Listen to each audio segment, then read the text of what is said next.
Continuando com os nossos estudos sobre o sistema nervoso, vamos falar sobre o sistema nervoso autônomo, que é responsável pelo controle inconsciente e involuntário das nossas funções viscerais. Para relembrar, o sistema nervoso é dividido, de acordo com a sua função, em sistema nervoso somático e sistema nervoso visceral. Esse sistema nervoso visceral é muito importante para a integração das vísceras e manutenção da constância do meio interno. Ele vai ter dois componentes, um componente aferente e um componente eferente. O componente aferente vai conduzir os impulsos nervosos captados pelos receptores presentes nas vísceras, os visceroceptores, e o componente eferente leva a informação que é formada nos centros nervosos até as vísceras, terminando, no caso, em glândulas, músculo liso ou músculo cardíaco. Esse componente eferente vai compor o sistema nervoso autônomo. Esse sistema nervoso autônomo é dividido em sistema nervoso autônomo simpático e sistema nervoso autônomo parasimpático. É bom lembrar que muitos autores trazem ainda uma terceira classificação desse sistema nervoso autônomo, que seria o sistema nervoso entérico. Mas esse sistema nervoso entérico possui componentes tanto simpáticos quanto parasimpáticos, e por isso muitos autores não o classificam dessa forma. Existem também autores que consideram o sistema nervoso autônomo igual ao sistema nervoso visceral, ou seja, que esse sistema nervoso autônomo não é somente um componente eferente, mas também um componente aferente.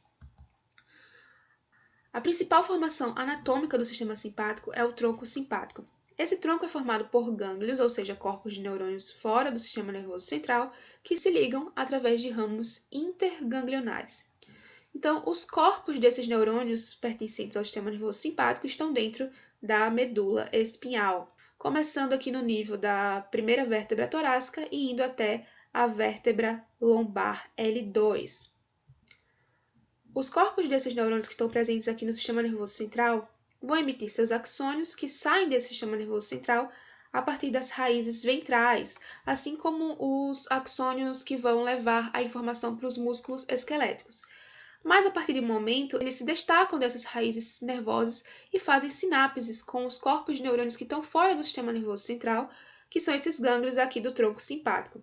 A partir daqui, esses neurônios vão emitir seus axônios para diferentes estruturas, como o músculo liso, o músculo cardíaco e as glândulas, como a gente já falou. Por outro lado, no sistema parasimpático, nós vamos ter uma distribuição crânio-sacral. Os corpos dos neurônios que estão dentro do sistema nervoso central vão emitir esses prolongamentos, que são os axônios, que, ao contrário do sistema simpático, costumam fazer sinapse com corpos de neurônios que estão mais próximos dos efetores que serão inervados, certo? Enquanto aqui a gente tem esses gânglios, esses corpos dos neurônios mais próximos da medula, formando esse tronco simpático, aqui a gente tem um momento de sinapse não ocorrendo do lado da medula, mas sim mais próximo aos órgãos efetores dessa resposta. Para a gente continuar esse entendimento sobre o sistema nervoso autônomo, a gente está vendo aqui o tronco simpático com os gânglios, e dentro desses gânglios a gente vai ter uma sinapse acontecendo a partir da liberação de acetilcolina. Então, independentemente do sistema, tanto o sistema nervoso simpático quanto o sistema nervoso parasimpático, a primeira sinapse efetuada vai ser por meio da acetilcolina. E o neurônio pós-ganglionar, na verdade, é que vai liberar ou a acetilcolina ou a noradrenalina. Se ainda não ficou claro, vamos entender isso aqui. Então, aqui a gente tem um corpo de um neurônio que está situado dentro do sistema nervoso central, e esse corpo de neurônio vai emitir um prolongamento, que é o axônio, certo? Esse prolongamento de axônio encontra um corpo de um neurônio que está fora do sistema nervoso central, ou seja, um gânglio.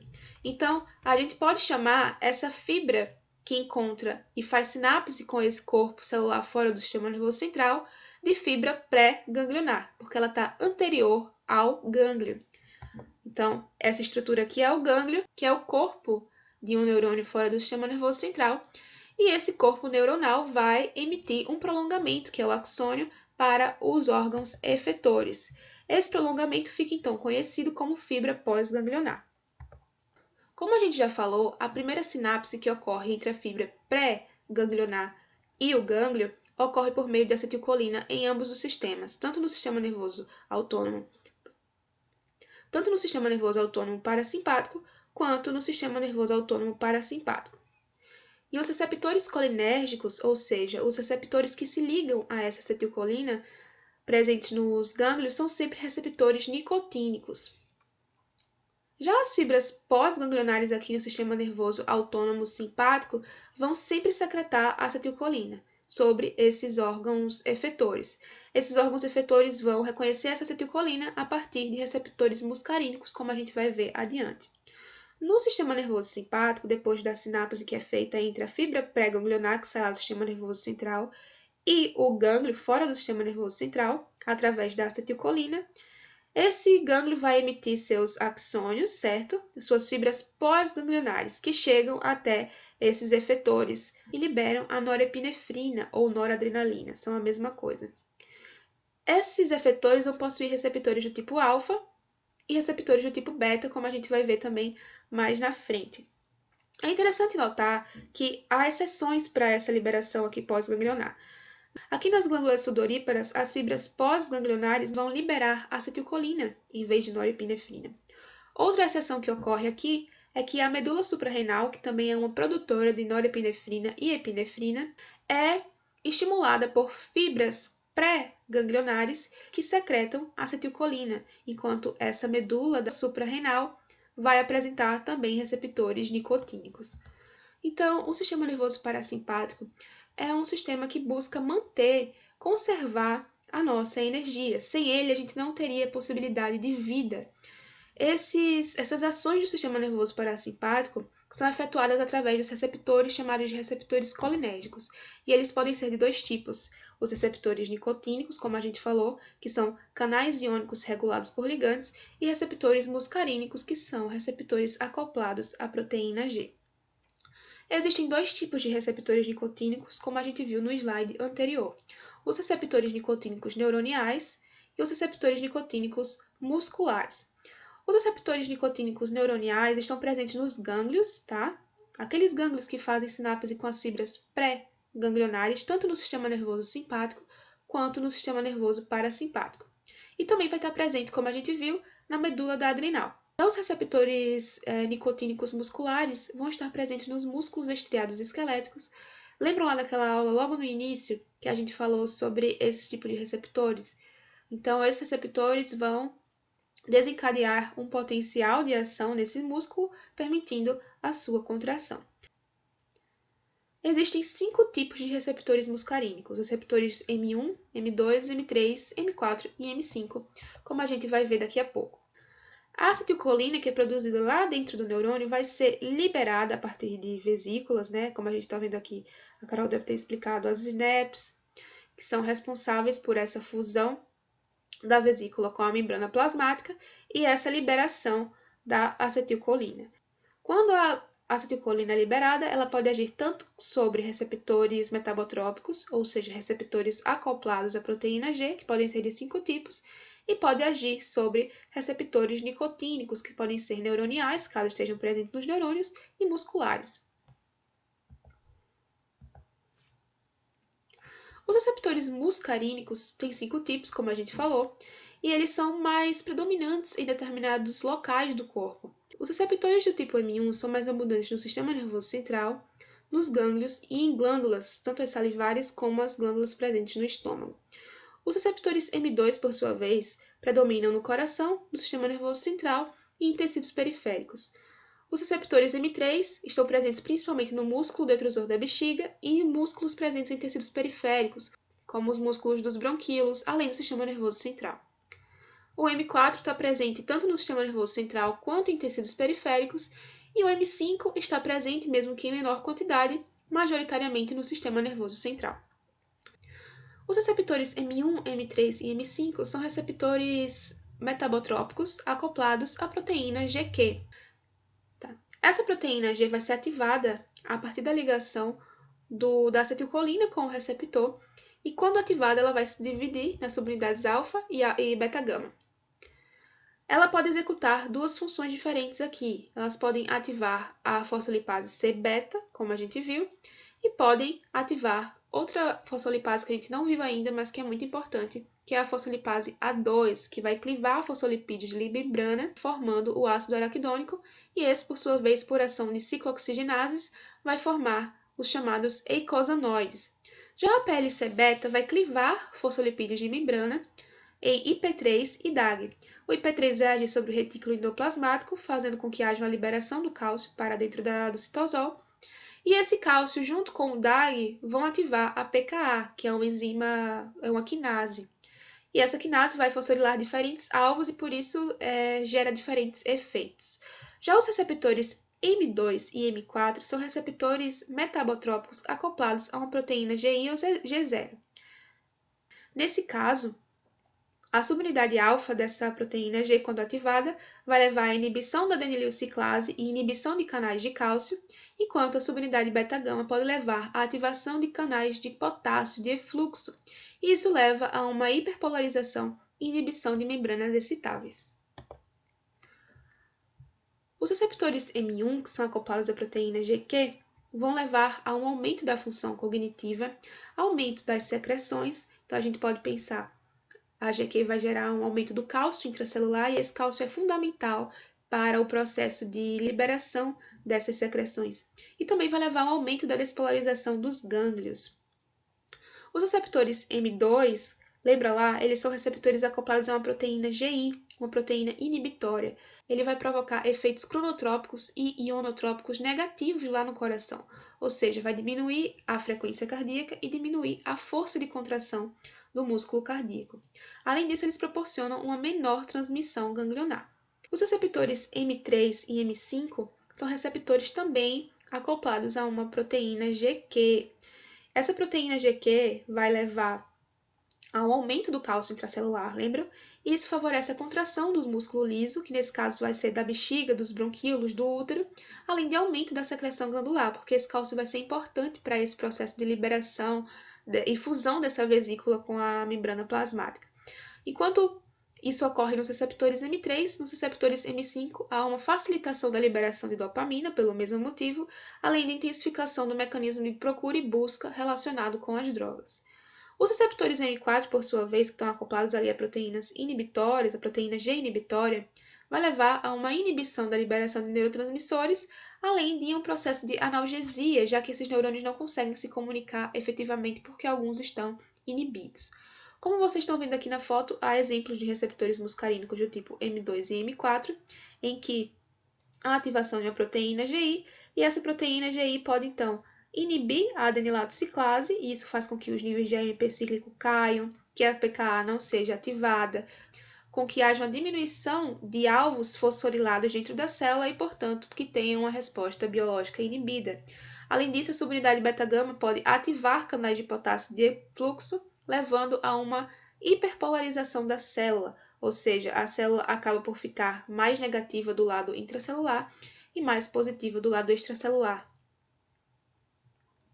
Já os receptores muscarínicos do tipo 1M1, M3 e M5 são receptores, como a gente falou, acoplados à proteína GQ, e eles levam à ativação de fosfolipases, tanto a fosfolipase C beta como a fosfolipase A2, que não está aqui representada. A fosfolipase C beta leva à liberação aqui através da hidrólise desse PIP2 em IP3 e DAG. O IP3 vai até o retículo endoplasmático e age sobre os canais de cálcio desse retículo, promovendo a liberação desse cálcio, enquanto o DAG vai promover a ativação junto com esse cálcio intracelular da proteína quinase C, que também fosforila vários outros alvos. Já o sistema simpático vai ser responsável por desencadear reações que são regidas pelo estresse, por um mecanismo que a gente conhece como mecanismo de luta ou fuga. Essas respostas vão se efetuar a partir de receptores adrenérgicos. Esses receptores adrenérgicos foram primariamente divididos em receptores alfa e receptores beta, segundo um parâmetro utilizado por um dos estudiosos, que foi o de estimulação, no caso dos receptores alfa, e inibição da contração muscular nos músculos lisos. Então, os receptores beta-adrenérgicos, por sua vez, são divididos em beta-1, beta-2 e beta-3, e os receptores alfa-adrenérgicos se dividem em alfa-1 e alfa-2. Essa divisão dos receptores adrenérgicos se deu a partir de uma observação em que os receptores alfa-2 estariam presentes nos neurônios pré-juncionais, ou seja, eles regulariam a própria liberação de neurotransmissores por esse neurônio, e os receptores alfa-1 estariam em células pós-juncionais, ou seja, as células que iriam responder a essa liberação desse neurotransmissor. Mas isso depois foi desmentido, porque hoje a gente sabe que os receptores alfa-2 podem estar tanto nesses neurônios pré-juncionais quanto em células também pós-juncionais. Os receptores alfa-1 são classificados em receptores alfa-1A, alfa-1B e alfa-1D, e os receptores alfa-2 em alfa-2A, alfa-2B e alfa-2C. Aqui nós temos a produção da norepinefrina a partir de um aminoácido que a gente já viu várias vezes chamado de tirosina. Quando essa norepinefrina é produzida, ela é secretada por essa célula junto com alguns cotransmissores, que são esse ATP e NPY. Essa norepinefrina, quando liberada, pode agir tanto sobre receptores presentes nas membranas das células efetoras, como a gente está vendo aqui, quanto pode agir sobre receptores presentes nesse próprio neurônio que a liberou. Isso faz com que haja uma modulação dessa liberação de norepinefrina. Os receptores alfa-1 são receptores acoplados à proteína GQ, e como a gente já viu, a proteína GQ vai ativar a fosfolipase C-beta e a fosfolipase A2. Essa fosfolipase A2 vai ser responsável pela produção do ácido araquidônico, que dá origem aos eicosanoides, e a PLC-beta vai levar a hidrólise dos fosfolipídios de membrana em IP3 e DAG, levando ao aumento do cálcio e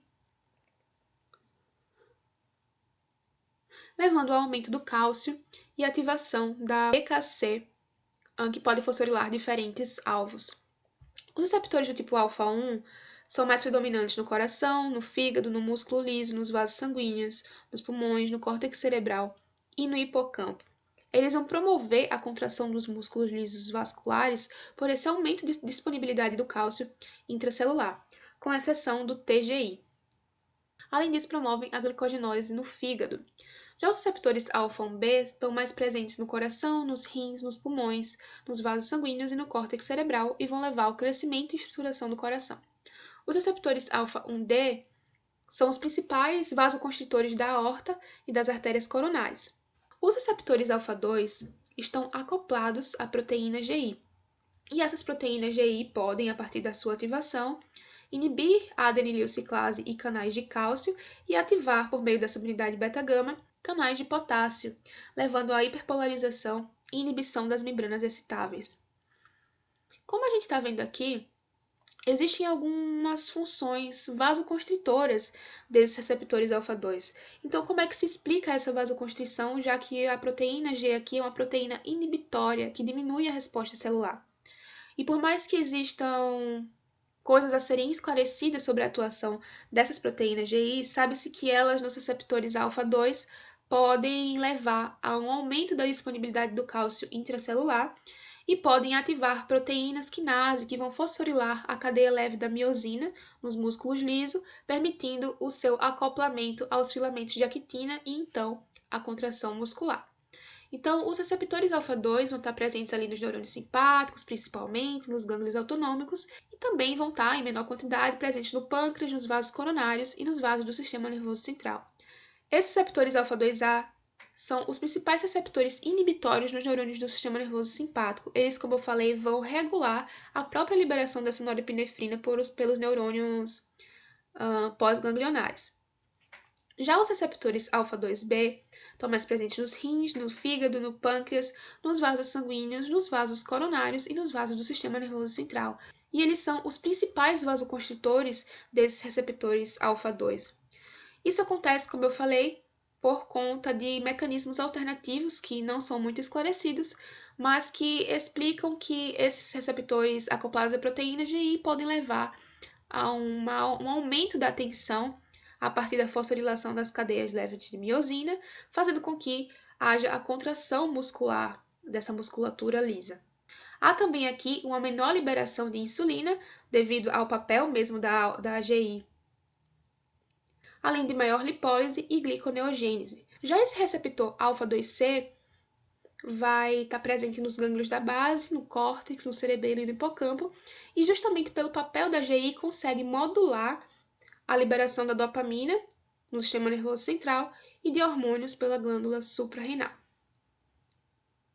Por fim, os receptores beta vão estar acoplados à proteína GS e, quando ativadas, levam à ativação da adenilciclase e consequente produção de AMP cíclico. Esse aumento do AMP cíclico dentro da célula promove a ativação da pKa, e essa pKa pode fosforilar diferentes alvos e promover diferentes efeitos. E, além disso, pode fosforilar também canais de cálcio. Mas aí a gente tem que ter uma observação, porque essa ativação dos canais de cálcio ocorre apenas no músculo esquelético e no músculo cardíaco. No músculo liso não há essa ativação. Os receptores beta-1, como a gente está vendo aqui, vão estar principalmente presentes no coração, nos rins, nos adipócitos, no músculo esquelético e no córtex. Eles são os principais responsáveis pelos efeitos cronotrópicos e ionotrópicos positivos no coração e liberação da renina nos rins. Isso acontece, como eu já falei, por meio dessa ativação de canais de cálcio, favorecendo o influxo de cálcio para dentro da célula, e com essa maior disponibilidade de cálcio, essas células podem utilizá-lo para a contração muscular. Os receptores beta-2, assim como os receptores beta-1, estão predominantemente presentes no coração, além dos pulmões, dos vasos sanguíneos e do músculo liso brônquico e do trato gastrointestinal. Aqui, na verdade, ele não vai promover uma constrição dessa musculatura lisa, como a gente falou. Ele vai levar a um relaxamento desse músculo liso, dos vasos sanguíneos, dos brônquios e também da musculatura uterina, porque não há ativação desses canais de cálcio intracelulares. E alguns mecanismos que podem justificar aqui é a produção de óxido nítrico, além da ativação de proteínas fosfatase, que retiram o fosfato daquelas cadeias leves de miosina que a gente falou no slide anterior, fazendo com que essa cadeia leve de miosina não consiga se acoplar à proteína, à quitina, e não haja a contração muscular. Por fim, os receptores beta-3 possuem efeitos predominantemente metabólicos, porque eles agem principalmente sobre o tecido adiposo, além do TGI e do coração.